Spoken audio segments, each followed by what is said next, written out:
મારા યુવાન ભાઈ બહેનોને મારી પ્રાર્થના છે, જીવનમાં સુખી થવું હોય ને તો કદાચ તમે કોઈ મંદિરમાં નહીં જાઓ ને તો એકવાર ચાલશે, પણ જીવનમાં સુખી થવું હોય તો તમારા જીવતા ભગવાન મા બાપને કોઈ દુઃખી ન કરતા, તમને જીવનમાં કોઈ દુઃખી નહીં કરી શકે. તમારા હાલતા ચાલતા ભગવાન તમારા મા બાપ છે એને સુખી કરજો, એને રાજી રાખવાના પ્રયત્ન કરજો. તમને સંસારમાં કોઈ દુઃખી નહીં કરી શકે.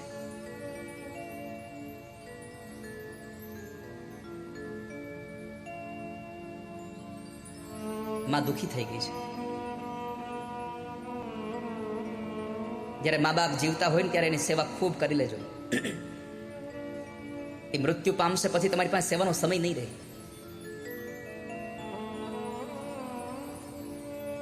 મા બાપ મરી જશે ને, અવસાન થઈ જશે એનું, પછી તમારી પાસે એક જ વસ્તુ વધશે ખાલી.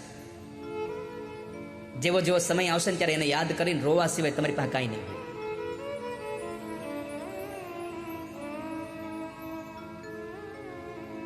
મારી જન્મની દેનારી માં, મને તારી યાદ આવે.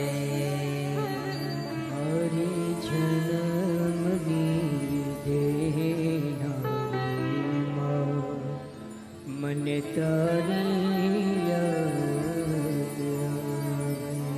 તારી યાદ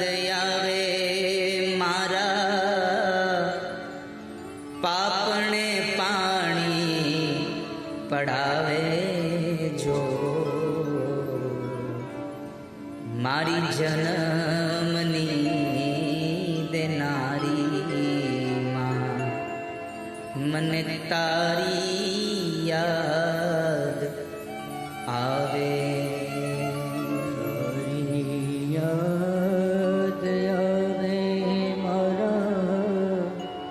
પાપણે પાણી પડાવે જો.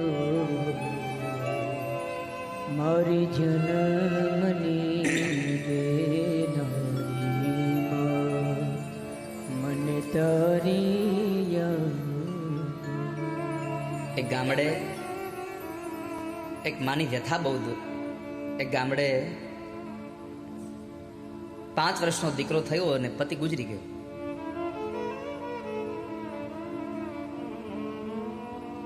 આ સંસારમાં એક અવસ્થા એવી આવે છે જ્યારે બાળક નાનું હોય અને માં ગુજરી જાય તો એની માં પણ એનો બાપ બને, અને ક્યારેક બાપ ગુજરી જાય તો માં એના બાપનો પણ રોલ ભજવે. દીકરાને પાલન પોષણ કરી મોટું કરે, એને પાટા બંધાવી, પેટે પાટા બાંધી અને દીકરાને ભણવા માટે મજૂરી કરે છે, એને ભણાવે છે. દીકરો ગામડે ભણ્યો, પછી શહેરમાં ભણવા ગયો, હોસ્ટેલમાં રહ્યો.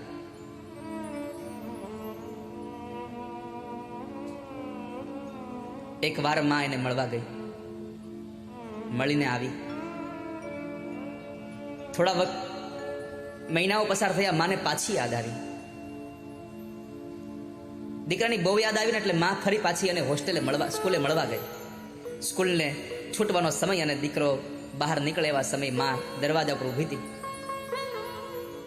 માને આમ જોઈ ગયો, એકદમ બાવડું પકડીને લઈને વહી ગયો. નિશાળથી થોડા દૂર જઈને માને ન બોલવાના શબ્દ બોલ્યો છે, તને અહીંયા આવવાનું કીધું કોને? હવે તું શું કામ અહીંયા આવી છો? તને ખબર છે તું અહીંયા આવે છે એટલે મારા મિત્રો મને એમ કહે છે કે કાણીમાનો છોકરો છે, આ કાણીમાનો છોકરો છે. તું બાડી છો એક આંખે. એ માની એક આંખ ફૂટી ગયેલી હતી.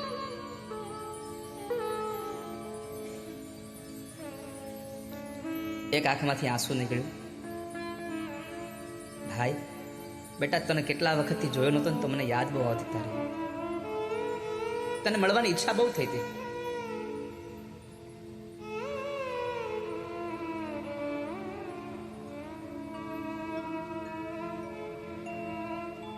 તારા માટે હું ટોપરા પાક બનાવીને લાવી છું. માએ ડબ્બો કાઢ્યો ને આપ્યો ને, એની સામે માના નજરની સામે ડબ્બાનો ઘા કરી દીધો. નથી ખાવો મારે તારો ટોપરા પાક. આજ આવી આવી, હવે કોઈ દી આવીશ નહીં મારા માટે. બધા મારી મજાક કરે છે, મસ્કરી કરે છે.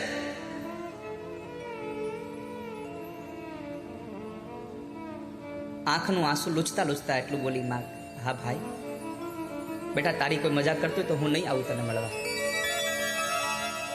નહીં મળું તને, પણ તું આવજે હો ને વેકેશનમાં.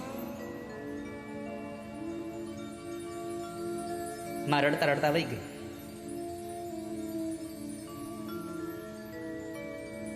દીકરો વેકેશનમાં ઓછો જાય છે, મોટો થયો, માં પૈસા મોકલાવ્યા કરે, આવે નહીં કોઈ દિવસ.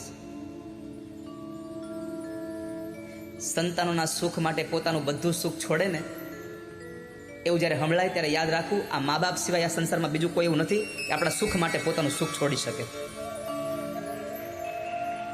પણ કરુણા એ છે, આપણા સુખ માટે પોતાના બધા સુખોને છોડીને, દુઃખને વેઠાને એ મા બાપને આપણે છોડી દઈએ છીએ, એને આપણે તરફ છોડી દઈએ છીએ.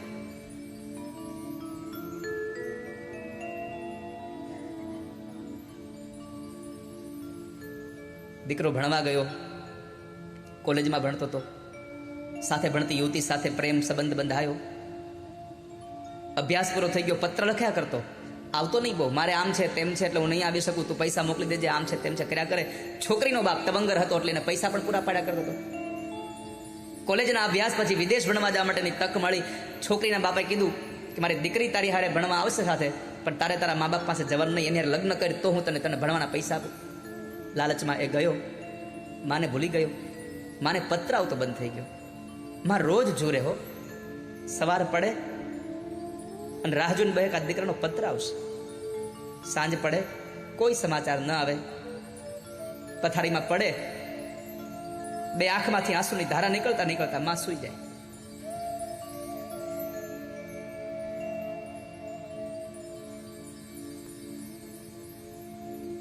આમને આમ કરતા કરતા વર્ષો વીતી ગયા.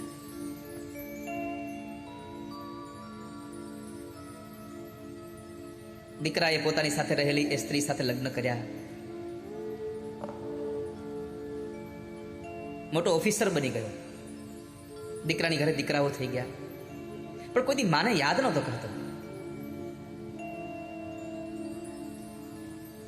ખૂબ સમય વ્યતીત થઈ ગયો. ગામમાં જે પ્રાથમિક શાળામાં ભણ્યો હતો ને, એ પ્રાથમિક શાળાના સંચાલકોએ એક કાર્યક્રમ રાખેલો કે ભૂતપૂર્વ છાત્રોનું સન્માન કરવું. એમાં આ માણસનું નામ હતું એટલે એને પત્ર મોકલ્યો. એટલે માણસે જવાનું નક્કી કર્યું કે લાવ ને ગામડે આ બધું છે તો જતો આવું. ગામડે ગયો, સન્માન થયું. કાર્યક્રમ પતાવીને જ્યારે નીકળે છે થયું કે લાવને એકવાર માને મળતો તો જાવ. જ્યારે રહેતો તો એ ઓરડી આવે છે તો દરવાજે તાળું મારેલો હતો. બાજુમાં પૂછ્યું કે અહીંયા માજી હતા એ તમે? મારા બા અહીંયા રહેતા હતા. બાજુવાળાએ જવાબ આપ્યો, ભાઈ તમારા બા ગુજરી ગયા અને 3 વર્ષ થઈ ગયા છે. તમારા બા ગુજરી ગયા અને 3 વર્ષ થઈ ગયા. ઓ ગુજરી ગયા છે. માં મરી ગઈ તો એની આંખમાં આંસુ ના આવ્યું. પણ પડોશી કીધું કે એક કામ કરો, ઉભા રહો. તમારા બા જ્યારે બહુ બીમાર હતા ને ત્યારે એણે એક પત્ર તમારા માટે લખીને આપ્યો હતો ને એને કહ્યું હતું ક્યારેય પણ મારો દીકરો મળે ને તો પત્ર મારા દીકરાને આપી દેજો ને એકવાર. આ પત્ર મારા દીકરાને આપજો. મેં પત્ર તમને આપું, લાવો. દીકરાના હાથમાં પત્ર આવ્યો. પત્ર ખોલીને વાંચે છે. ઉપર લખ્યું હતું, મારા વાલ સોયા. માં એક શબ્દ વાપર્યો તો મારો અંતરનો રાજીપો હતો.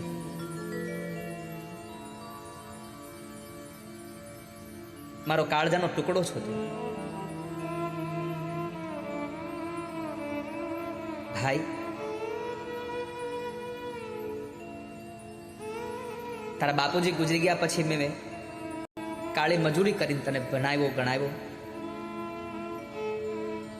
તું ભણવા માટે વિદેશ જતો રહ્યો. તે લગ્ન કર્યાના મને સમાચાર મળ્યા હતા. તારી ઘરે સંતાનો થયા મને સમાચાર મળ્યા. પણ બેટા, હું તારા દીકરાઓને રમાડી ન શકી ક્યારે, પણ વાંધો નહીં. પણ તારી માં તને આશીર્વાદ આપે છે કે તું ને તારા દીકરાઓ બહુ સુખી થાજો, ખૂબ સુખી રહેજો.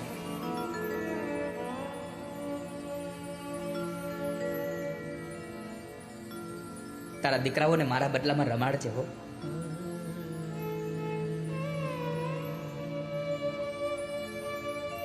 એક બહુ સુંદર પંક્તિ લખી હતી માએ.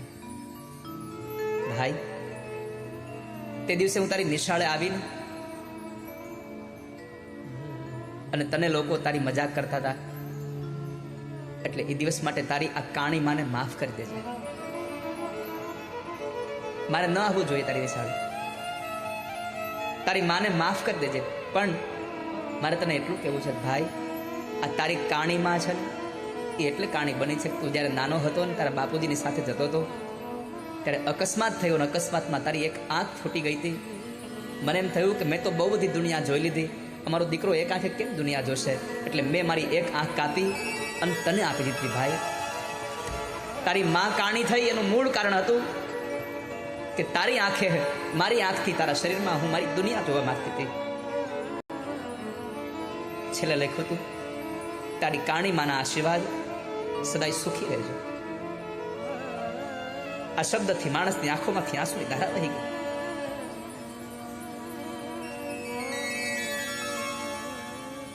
મારી જન્મની દેનારી મને તારી યાદ આવે જો. હરી જન્મની દેનારી મને તારી યાદ તારી યાદ આવે મારા પાપણે પાણી પડાવે જો. મારી જન્મની દેનારી માં મને તારી યાદ આવે જો. હરી યાદ આવે મારા પાપણે પાણી પડાવે જો. મારી જન્મની દેનારી મને તારી યાદ. આ સંસારમાં તમારે અનુભવ કરવા હોય તો કરી જોજો. ગમે તેટલો દીકરો મોટો થઈ જાય, દીકરાની ઘરે દીકરાઓ રમતા હોય અને એની વૃદ્ધમાં ઘરમાં હોય અને રાત્રિના સમયે તમારે આવવાનું મોડું થાય ને, ત્યારે આખું ઘર પોતાના રૂમમાં ઘરીને સુઈ જાય એસી ચાલુ કરીને, ખૂણામાં ખાટલો નાખેલી માં તમે નહીં આવો ત્યાં સુધી માને નીંદર નહીં આવે. એ માં સુહે નહીં ક્યારે, એને એને એને એની આંખમાં નીંદર જ ન ભરાય કોઈ દિવસ.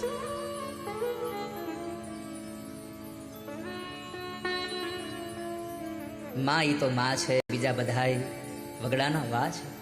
નીંદ રહનો યાવે બેટો હોય ઘરની બહાર. નીંદર ન આવે જ્યારે દીકરો બહાર હોય, દરવાજો ખટખટે ને માનું હૈયું કે મારો ભાઈ આવી ગયો.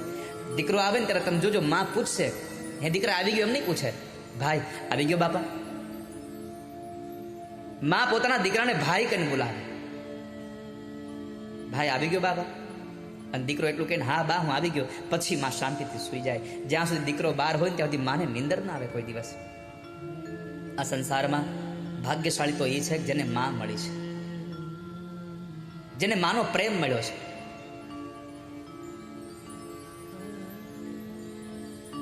જેને માનો વરસાદ, પ્રેમનો વરસાદ માને મળ્યો છે. માં જેવું પાત્ર સંસારમાં કોઈ જ સારું નથી. માં જેટલી સારી છે ને એટલું આપણા માટે દુનિયામાં કોઈ સારું નથી. દુનિયામાં તમારા માટે દવા પીવે એવો કોઈ બીજો છે? મને બતાવો. બાપે નથી કે બાપ એમ કે લાવ હું દવા પી જાઉં છોકરાના બદલામાં. માં જેટલી સારી છે ને એટલું કોઈ સારું નથી. દીકરાને કડવી દવા પાવાની વારો આવે ત્યારે માં શું કરે? સૌથી પહેલા અમલ્યમાંથી પોતે દવા ચાખે, પોતે દવા પીવે. કડવું કડિયાતું હોય તો માં દવા કડવું કડિયાતું પી જાય અને પછી પોતાના મીઠા દૂધની અંદર દીકરાને ઔષધિ આપે.